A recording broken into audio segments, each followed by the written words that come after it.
Ngesonto ledlule ihhovisi likaMahluleli omkhulu likhiphe isinqumo sokunqabela bezindaba ukuba baqophe ngamakhamera okwenzeke enkantolo.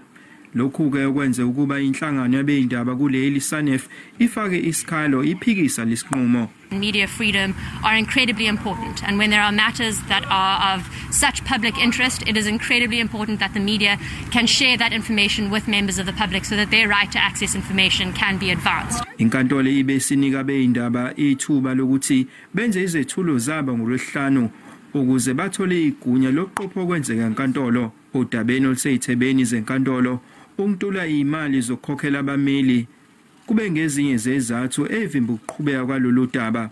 Ugumede unxusa inkantolo ukuba icala lakhe liqulwe ngalodwana lingahlanganiswa nabanye.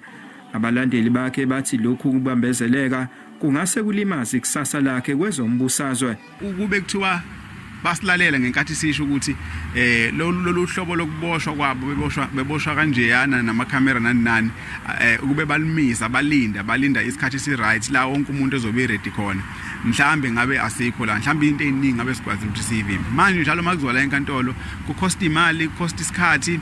Lolu daba luhlehliselo mhla ka-11 kuNcwaba.